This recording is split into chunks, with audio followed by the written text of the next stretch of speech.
আজকে আবার সকাল 5টার সময় বেরিয়েছি স্নান করার উদ্দেশ্যে। যেখানে ঘাট বানিয়েছে সেখানে আবার পুনরায় স্নান করার জন্য সকালবেলা বেরিয়েছি 5টার সময় স্নান করব। পিছনে লক্ষ লক্ষ লোক আছে, এখনও তো শুরুই হয়নি।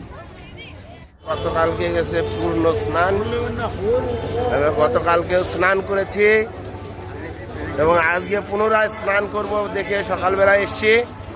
রাধে রাধে রাধে রাধে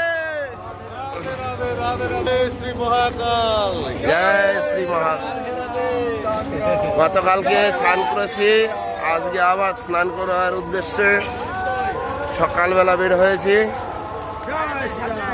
কালকে গেছে পূর্ণ স্নান, আজকে আবার নতুন করে সবাই প্রতিদিনই এখানে স্নান হচ্ছে।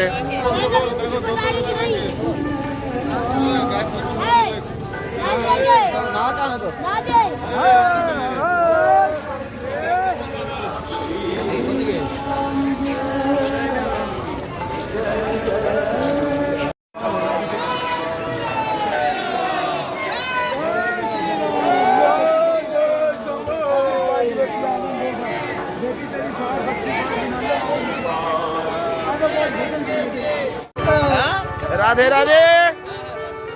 যেরকম একটা পরিস্থিতি আছে, সামনে পিছনে কিছুই দেখা যায় না। দেখা গেছিল, এখন তো পিছনে দেখা যায় না, সামনে কিছুই দেখা যায় না। মনে হচ্ছে যে স্বর্গে বাস করছি, স্বর্গে চলে এসেছি। আপনার সামনে কিছুই দেখা যায় না।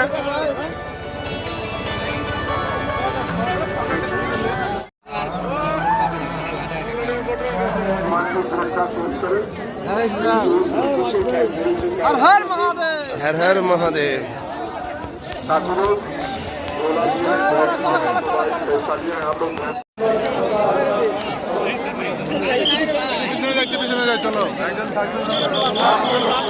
এই সেই জায়গা যেখানে কালকে পদপিষ্ট হয়ে অনেক লোক মারা গিয়েছিল, অনেক লোক আহত হয়েছিল। এই সেই জায়গা, এখানেই কালকে এত বড় একটা দুর্ঘটনা ঘটেছিল। সকলকে অনুরোধ করব, আপনারা ছোট বাচ্চা কাচ্চা বা বয়স্কদের নিয়ে আসবেন না। আর যদিও আসেন, যেসব ঘাটগুলো একদম বাইরে আছে সেগুলোতে স্নান করার চেষ্টা করবেন। আর এই ভিড়ভাট্টার ভিতরে অবশ্যই আনবেন না।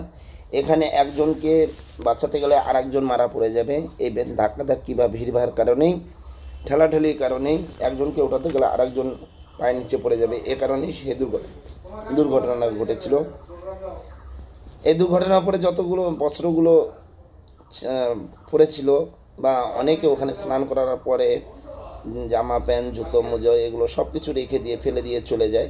সেই বস্ত্রগুলো এক একটা ডাস্টবিনে রাখা হয়। অনেকে জুতো পায় না, জামা প্যান্ট পায় না, অনেক কিছু হারিয়ে যায়। আমার কপালেও একটা পড়েছিল, আমি একটা মোবাইল পেয়েছিলাম, সেটা আমি তৎক্ষণাৎ পুলিশের হাতে দিয়ে দিয়েছি। কার মোবাইল ছিল সেটা আমার জানা নেই, তবে আমি পুলিশের হাতে দিয়ে আমরা সেখান থেকে স্নান করে বের হয়ে আসি। তবে এখানে শুধুমাত্র ভারত থেকেই যায়নি, এখানকার গভর্নমেন্ট বলে দিয়েছে যে যাতে এই ইউপির লোকেরা অন্য সময় এসে স্নান করতে পারবে। এখানে ইউপির লোকেরা আসবে না, যারা বাইরে থেকে যারা আসছে তারাই যেন স্নান করে। শুধু ভারতের নয়, ভারতের বাইরের লোকেও এসছে।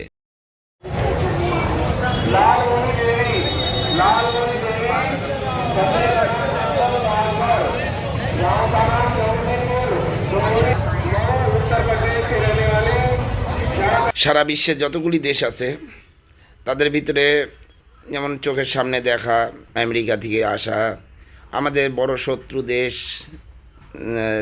চায়না থেকে দেখেন একে একে এই কুম্ভ স্নানে আসছে। প্রত্যেক জায়গা থেকে, ভারতবর্ষের সবকটি দেশ থেকেই প্রায় লোকজন এই মহাকুম্ভের স্নানে আসছে। তবে সকলকেই বলবো সাবধান হয়ে আসবেন, সতর্ক হয়ে আসবেন। রাধে রাধে। এরপরে অযোধ্যার ভিডিও করব, অবশ্যই দেখতে থাকবেন।